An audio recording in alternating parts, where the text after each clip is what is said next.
KBS 앵커 류근찬 전 의원 별세, 향년 76세, 아내 오열, 동료 없이 썰렁한 빈소.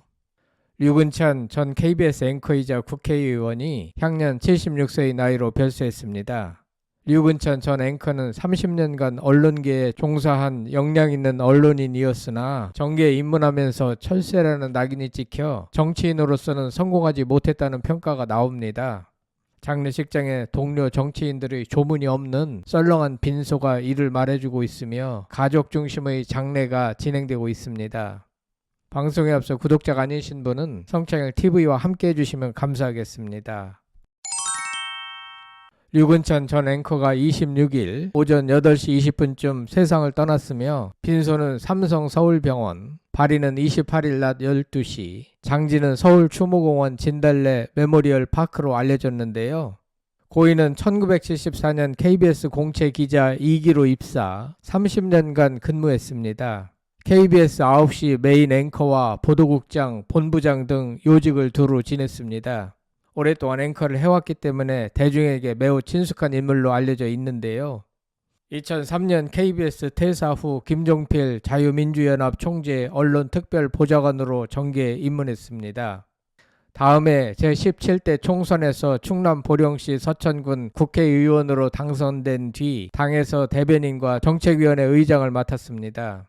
2008년 자유선진당 창당에 참여했고 제18대 국회의원 선거에서 자유선진당 후보로 같은 선거구에 출마해 당선됐습니다. 이어 자유선진당 원내대표와 최고위원을 지냈습니다. 2012년 제19대 국회의원 선거에도 출마했으나 낙선했습니다. 고인은 대한민국의 언론인이자 정치인입니다. 1949년 충남 보령 주포면 마강리에서 7남 1녀 중 넷째 아들로 태어났는데요. 성동고등학교와 서울대학교 사범대학 도거교육과를 졸업했습니다. 1974년 한국방송공사에 기자로 입사하여 정치부와 사회부를 거쳐 1989년부터 1992년 워싱턴 특파원을 겸임하였고 1992년 10월 5일부터 1993년 4월 30일까지 KBS 9시 뉴스 현장 앵커, 1993년 5월 1일부터 1995년 5월 22일까지 KBS 뉴스광장 앵커로 진행했습니다.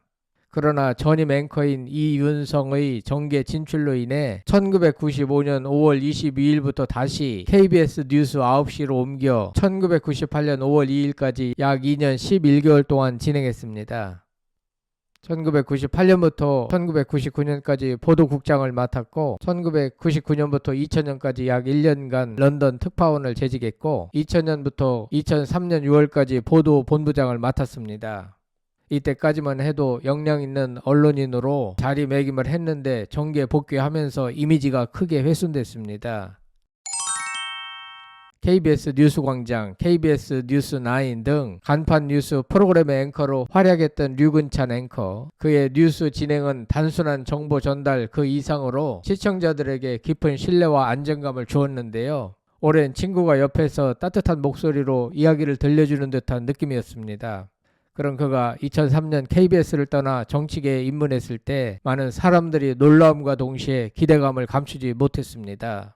언론인으로서 쌓아온 경험과 통찰력이 정치 무대에서 어떤 변화를 만들어낼지 궁금했습니다.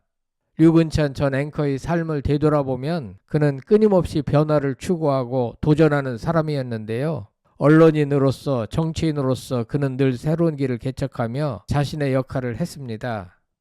그는 2003년 6월 KBS를 퇴사했고 바로 2003년 6월 김종필 자유민주연합 총재의 언론 담당 특별보좌관을 맡으면서 정계에 입문했는데요.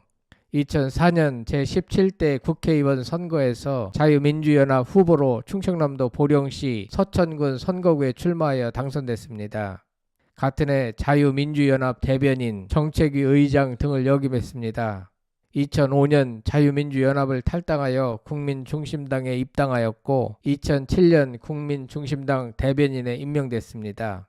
2008년 초 자유선진당 창당에 참여했습니다.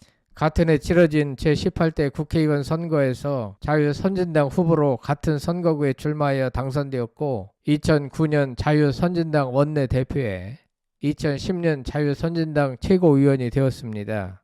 2012년 제19대 국회의원 선거에서 자유선진당 후보로 같은 선거구에 출마하였으나 새누리당 김태흠 후보에 밀려 낙선하였는데요. 같은 해 제18대 대통령 선거를 앞두고 자유선진당의 후신 선진통일당이 새누리당에 흡수 합당될 때 권선택, 이시호 등과 함께 반발하여 민주통합당에 입당했습니다. 그러나 이후로는 갑자기 이해하기 힘든 철새 행보를 보이기 시작했는데요.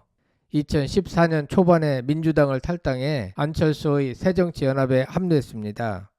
2014년에 민주당과 새정치연합이 새정치민주연합으로 합당하자 다시 2015년 새정치민주연합을 탈당했습니다.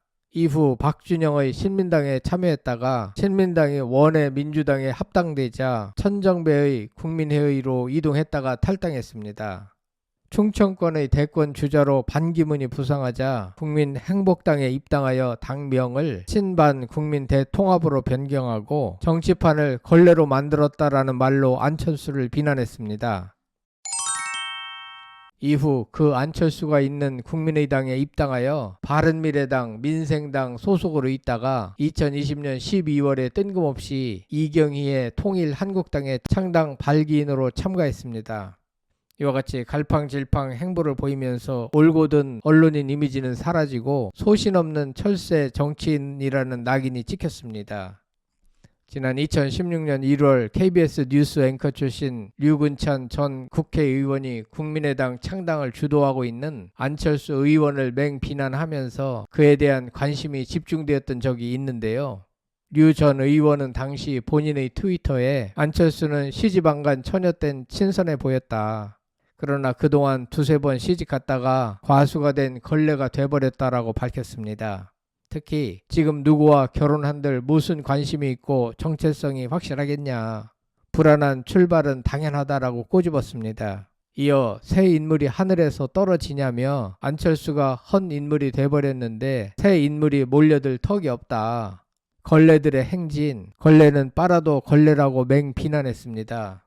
당시 류 전 의원은 새누리당 정권 연장을 위해 거기에 들어가서 부역할 수 없다라고 말한 바 있습니다.